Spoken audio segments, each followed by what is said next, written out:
Hello, I'm Brett Gilliland, host of the Circuit of Success podcast, and here's what's coming up on the show. I think there's a couple really practical neuro hacks that anyone can use. Okay, the first is, I think we've all heard it, but gratitude rewires your brain. Welcome to the Circuit of Success. I'm your host, Brett Gilliland. Today I've got Wendy Swire with me. Wendy, how you doing? I'm awesome. I'm so glad to be here. Thank you for having me. Good to be with you. You're calling in from Bethesda, Maryland. How's it going out in Bethesda, Maryland today? Bethesda, Maryland is doing just fine. It's we've got a late fall, warm fall going on. I think a lot of parts of the country. So amazing, isn't it? Enjoyed it. Yeah, it's pretty wild. So people are in fine spirits. And I saw a guy I connected to on Instagram this morning. He put on there that he was working outside on his back deck in shorts and a t-shirt. He's like, if in November in New York, if I'm getting shorts and t-shirt, I'm doing it. Yeah, it's pretty good. It's nice. So thank you for asking. Absolutely. Well, you are, everyone knows you as the health benefits. Everybody knows, I should say, the health benefits of staying in shape physically, right? But there's also this little thing here. If you're watching, if you're listening, I'm pointing to my brain here. There's a lot that goes on right up in here. And so you are an expert on what I would say all things brain is the way I'm going to word it. But I think it's going to be awesome to have a conversation with you today about that stuff. But if you could, Wendy, I know you've been a global executive, a leadership coach, you're an author, a speaker, an applied neuroscience consultant. I mean, what's the backstory, right? What's made you the woman you are today? Yeah, I love that question as a coach. It's a wonderful question. And I hope more people ask it of each other. So I think there's three things, Brett, that I want to emphasize. The first is I'm a really big proponent of the energy, emotional energy and positive contagion, really. And I really lucked out. I had a father who was, rags and just poor as dirt grew up, but he really had positive energy. He was a successful entrepreneur and just had a lot of joy in his life. So I want your listeners to really know there is neuroscience behind this, but your positive emotions are contagious, like the flu, like COVID. So super important. And I had that growing up. So I had a very much a role model of what that can do. Right. Fuel to success. The other thing I would say, there's a couple others. The other is, my story is I really wanted to be a diplomat, an economic diplomat, and work on a lot of issues about poverty. I mean, I was young, I was in high school and college, and I really thought I was going to solve poverty, like particularly in Latin American poverty and debt. I was really into it. And I actually trained. I did a stint on Wall Street to prepare me, and I actually got a master's degree to train as a diplomat in diplomacy school. Yeah, and I'm getting ready. I'm gonna go join the State Department or the World Bank. And my father, this beloved patriarch that I just spoke of, he got diagnosed with like stage 3 cancer. And I'm in my mid-20s, and it was a real point. It was a crossroads. I think we all, I'm sure you have, your listeners have, you reach a crossroads like, do I do this or don't I? And a door in my life had to shut down, that I wasn't going to live overseas. I decided my family, being close to my sisters and my parents was important to me. Well, let's fast forward 15, 20 years later. I now work with those diplomats as a coach and as a trainer. So you just never know in life. You got to pivot. You got to, right now we call it words like adaptability, flexibility. But I can't just tell you, a door shuts down, you sort of catch your breath and you're just like, okay, what's going to open up? And the work I'm doing now opened up because I'm not a diplomat. And the last thing is, what makes me sort of the woman I am today is obviously my family. Faith's important, values. But I think for me, because, of the podcast, follow curiosity. I'm insanely curious, and just that there's a lot of really cool neuroscience on that. But if you're curious, listeners, if you're curious about something, listen to that whisper, because that's what led me to, I left the field of wanting to be a diplomat. I studied hardcore science, economics and finance. It led me to the field more of business management, leadership, and now as a coach. It also led me to neuroscience. Someone mentioned something to me and someone gave me a book. And I just got so interested in the brain. So you just never, ever know what tidbit you're going to pick up in this podcast or in a book or talking to someone on a plane. You just never know. Follow your curiosity, Brett. So I hope. Yeah. I love that. And I think that's one of the reasons I continue to do a podcast, 5.5 years later, and you're the 308th person I've interviewed and had the privilege to interview, and you learn a lot. Right. But you do have to be curious, because I find the little nugget, right, that I can take up from everybody is a big deal. I mean, even as you're saying, I know this, your positive energy is contagious. I've said that a ton of times, but when you really slow down and look at it as contagious as getting COVID or the flu, right? We worry about that stuff, but we don't worry about our energy, do we? We don't think about that as much. No. So our negative energy is just as bad as as spreading the COVID or the flu, right? 100%.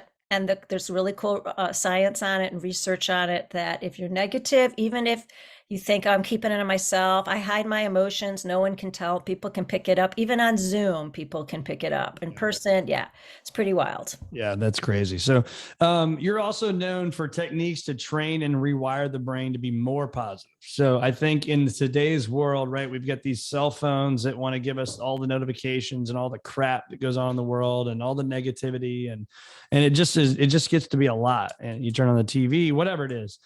So what are some steps, some real, like the meat and potatoes type stuff that our listeners can take from this podcast that can help rewire the brain to be more positive? Yeah, it's a great question. Thank you so much for asking. This is my favorite thing to talk about.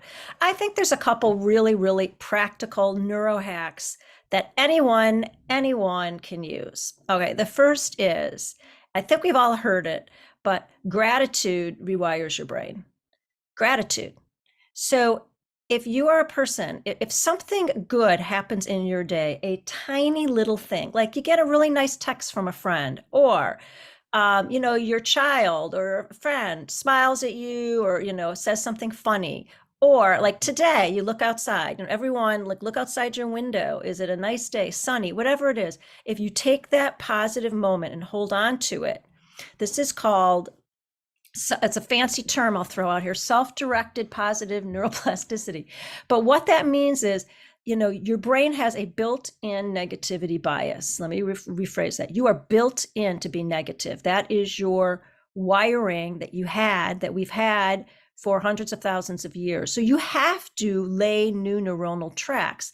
So any little thing you do, there's like, hey, you know what? I'm talking right now to Brett and it's fun. I'm having a good time. Or I just have this really nice cup of coffee and I'm taking a sip from Starbucks and I'm just going to take 30 seconds and enjoy the coffee. You are laying tracks to be more positive. The other thing is, and this is another practice I give almost all of my executives who are my coaching clients, is at night, take a piece of paper, write down the 3 or 4 things that you are grateful for. If you can get to do 10, great. I encourage you to write, because you'll use a part of your brain, you'll activate the creative part of your brain, not keyboard it. But even if you don't have time to write it, you don't have a journal, keep a journal by your bedstand. But if you don't have time, even think about it. That act itself, the research has shown, helps. It just helps in so many different ways. And you are literally starting to rewire your brain. Try that for 30 days, 60 days, 90 days, every day. I call it an appreciation audit. Audit your day before you go to bed. What do you appreciate? And for my parents, grandparents, family members, try doing that at the dinner table, or as you're taking your kid to a soccer game. Hey, what do we appreciate about today? Excellent practice. So what do you think of that one as a practical? Well, I love that. And I use a daily planner that I've created. This is 20 years in the making in my career. And I've finally got it all in one booklet of things that I do. But it says right here, today I'm grateful for, right? And I start, the first thing I do when I get in the office, I write down 3 or 4 things that I'm grateful for. And it's hard, right? Because sometimes you're like, well, I mean, it's silly as it sounds, but I'm thankful for clean water, right? Oh, I mean, great. Yep. I'm thankful to be able to breathe, take a deep breath, clean air. But like, then there's part of me, it's like, God, am I not deep enough to think like all these things? But I think that stuff matters. But here's my pushback on that. So one, I'm 100% a believer in it. Okay. I also have an exercise I do at the end of every calendar quarter. I look at every single picture I've taken on my phone and I write down exactly what I did and who I experienced it with in a brown journal that I have over here. So I'm a big believer in that. But What about the times you don't feel like that? You're like, ugh, I don't want to write down what I'm thankful for. I'm just pissed off and in a bad mood, or I don't want to do this, right? What advice do you have there? Yeah. So what happens is this is even more important when you're feeling crappy. Okay. When you're tired, when you're fatigued, when you are worried about your finances or politics, whatever it is, right? So, or the state of the world. So I think what happens is when you are in a negative place, you're stressed about work, you're working hard, this and that's going on, you never feel you have enough time, you're producing a very powerful chemical in your brain called cortisol. Very, very powerful. By just taking a moment and doing something positive, you're actually creating a different neurochemical. Okay. It doesn't override you can't have the cortisol and the norepinephrine or the dopamine or the serotonin. You can't have the feel good chemicals. They can't coexist. They can't coexist. They can go one right after each other. So you are literally playing with powerful, powerful chemicals in your brain. So that's why the practices work. So it's not just kumbaya and let's light candles and feel gratitude. Right. Stuff is literally changing chemicals in your brain. So I would encourage people just one thing, and it could be, yeah, you know what? I got out of bed today. My favorite quote is from Pitbull, the rapper, every day above ground is a good day. That's right. Could be that. It could be, the fresh air, or, what, I had a bed to sleep on, or I had a meal tonight. So any little thing doesn't have to be deep, big, I'm grateful. It can be the same thing every day. The idea is that you literally are laying new neuronal tracks in your brain. That's the power of this stuff. Wow. So it's literally like a slow drip. I mean, it's like a drip of actual chemical that comes out and seeps out of our body or out of our brain into our bodies and so on. So that's amazing. So gratitude. Okay. So that's one. What's the second one? I think another neurohack is the brain has multiple different regions. It's got that primitive, we've called it the lizard brain. It's really not accurately, that's not 100% accurate, but it doesn't matter. It's a great metaphor you can use. And then you have an emotional brain, which is a little higher up. And then you have if all the listeners take your hand and put it on your forehead, that right behind your forehead, that's your executive functioning. I call that your C-suite brain, right? So even by asking yourself a question, you need 30 milliseconds. That's like 1/1000th of a second to move from that reactive, primitive, fight or flight brain to more of your executive thinking brain. So when I'm in a really stressful situation, so I had a situation a couple of years ago on a business trip, my laptop got stolen. I was in a panic. And I just remember sitting down, I was at the hotel when I realized it. And I'm like, okay, what part of my brain am I in? What part of the brain am I in? Am I in my reptile reactive brain, or I'm in my thinking calmer brain? Yeah. And just ask yourself a question. And the key takeaway is to buy time. You want to buy time from moving from the lizard to the C-suite. And so that lizard is, tell me more about that. So your lizard brain, and again, it's just an analogy. We do share these parts of the brain, the lower deep stuff. So if listeners take your neck and go to that part between your neck where your head is kind of attached to your body, right back there, that's way deep stuff back there, brain stem. It is the part of your brain that controls all autonomic functions. Everything you do in your brain is like breathing and closing your eyes. And you don't have to worry about your heart beating, do you?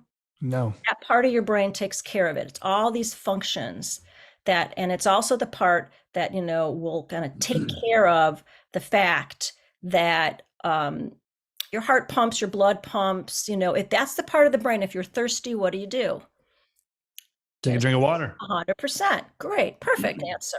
If you're hot, you take your sweater off, that kind of stuff. So that's the part of the brain that when you are totally triggered and stressed out and like kind of it's linked to the emotional part of your brain, which sits on top of it.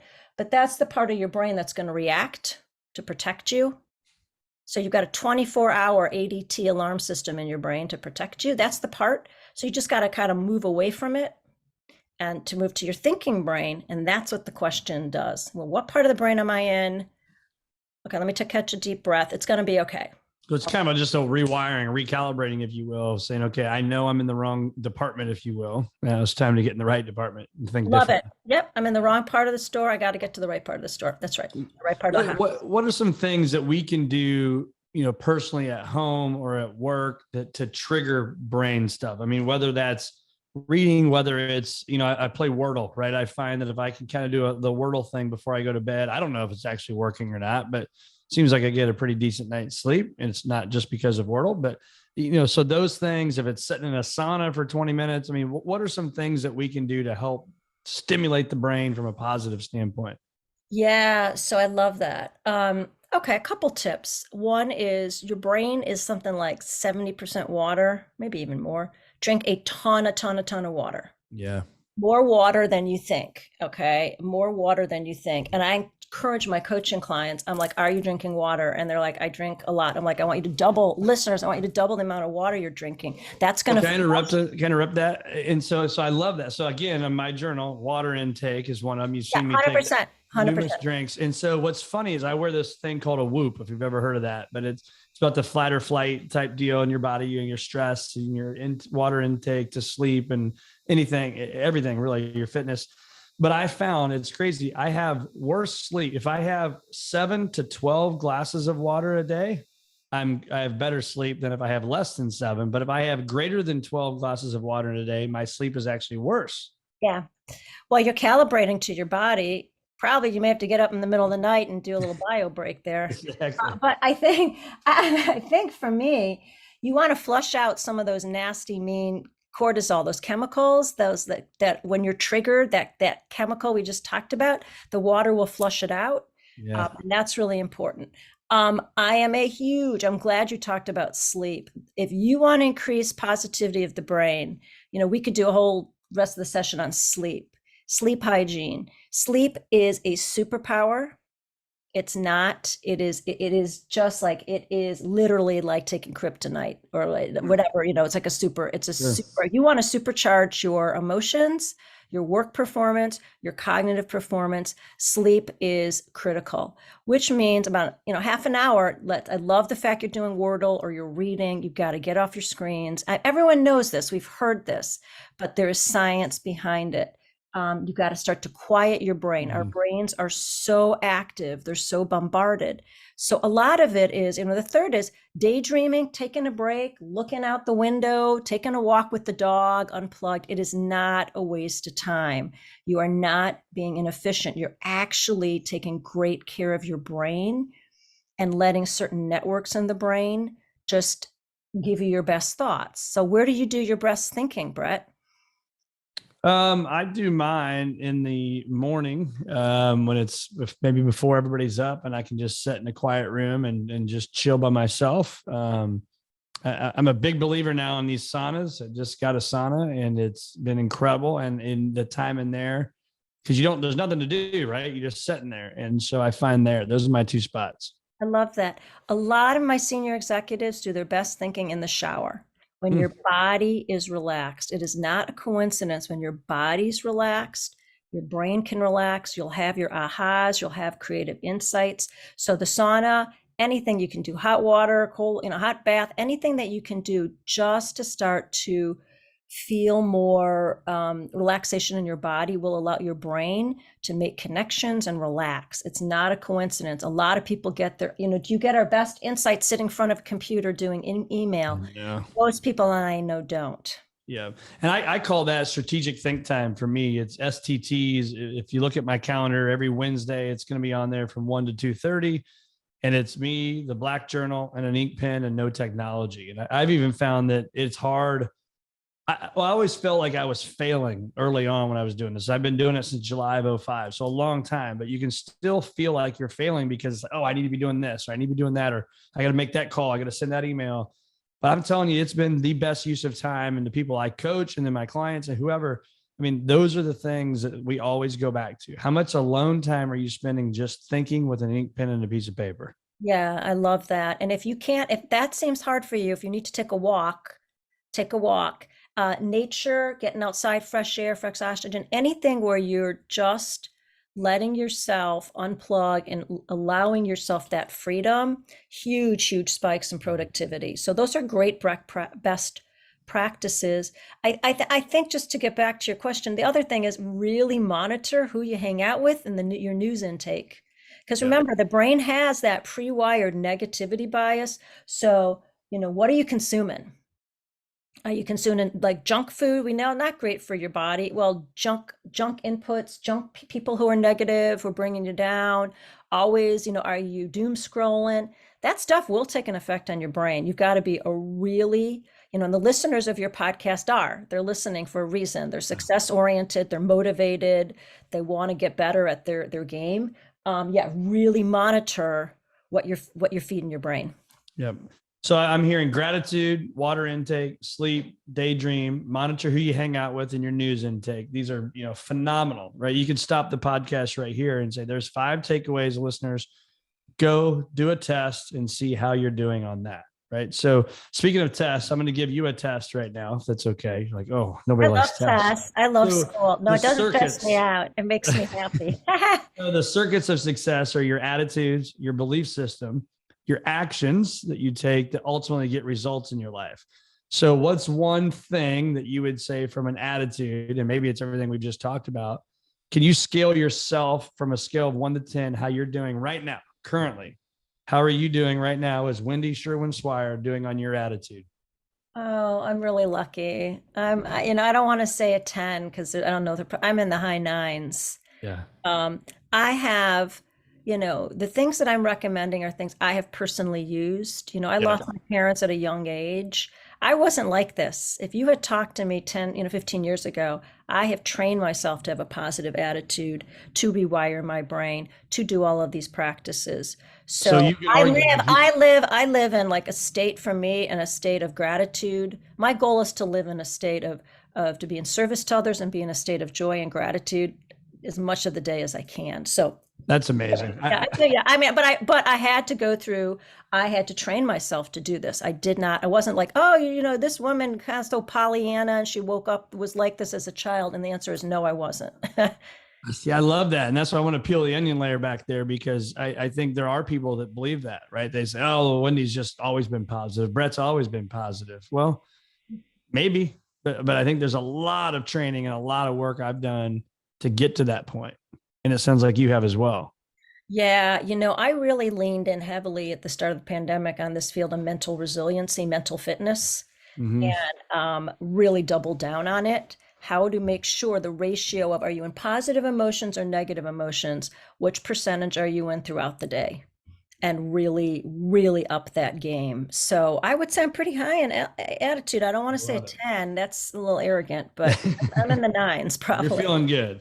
Yeah. So the next one is your belief system. And let me kind of give you some pre-work on this one. And so your belief system, I am convinced that, doing the professional world for 2+ decades now, I know my belief systems, and I know that I can get into a debate, not an argument, but a debate with people on things that I know work that maybe somebody else doesn't believe.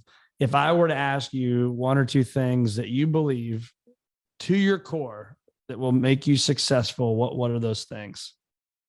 Okay, my belief system.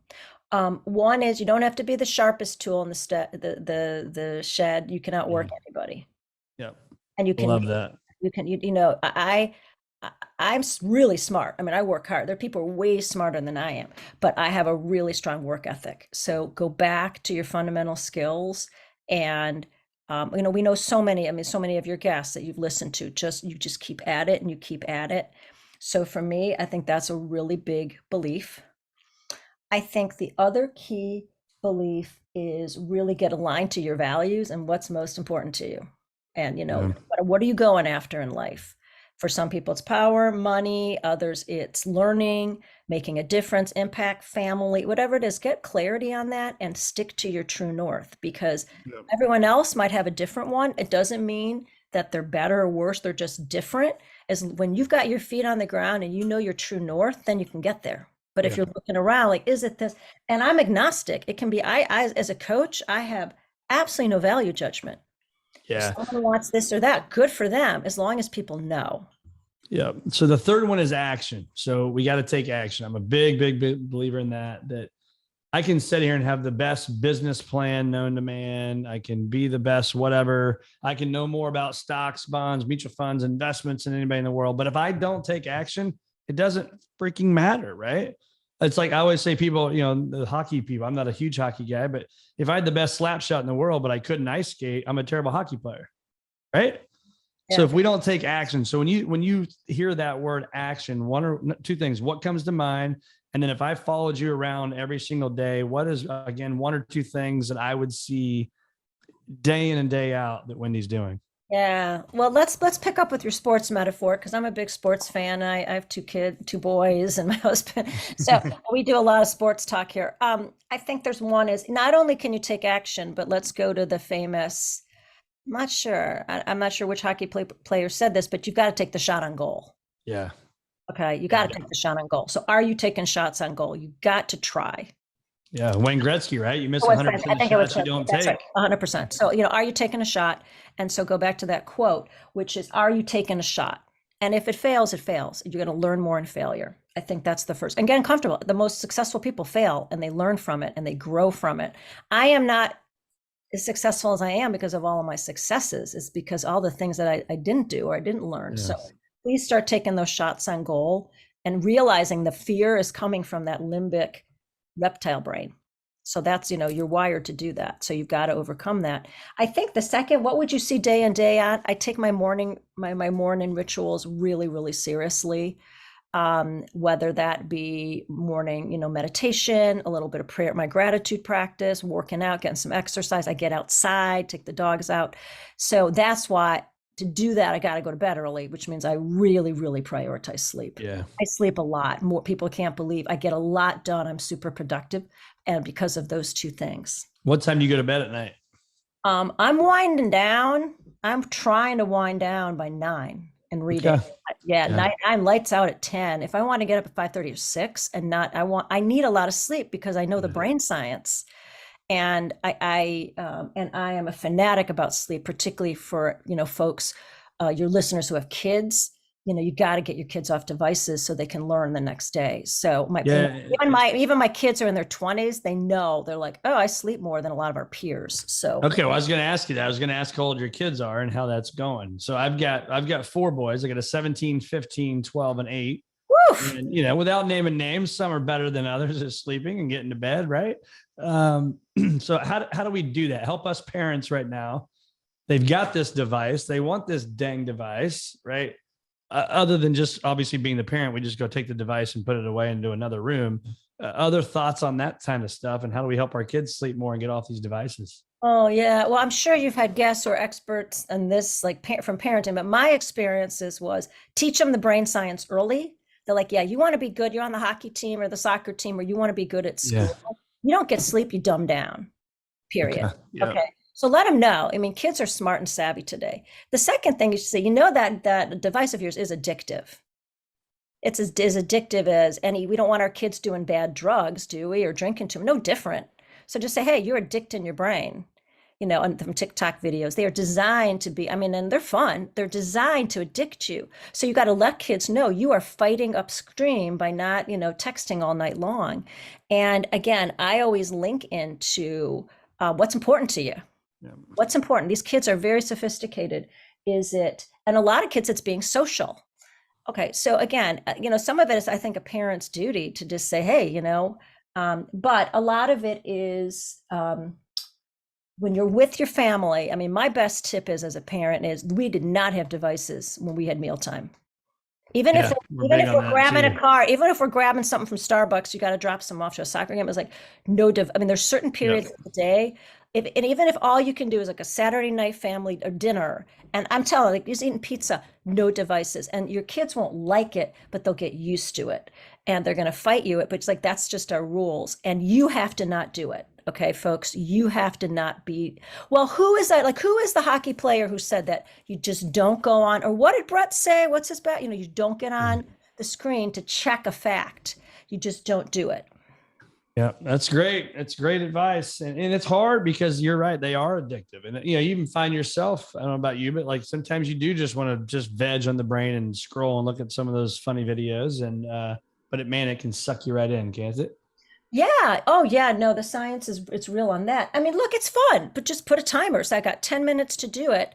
Yeah. And I always just say you'll never get that 10 minutes back in your life, but Right. that's okay. If you want to do it, I'm not, again, don't judge yourself. Just say, I'm going to let myself enjoy it. But it's understand that you are competing.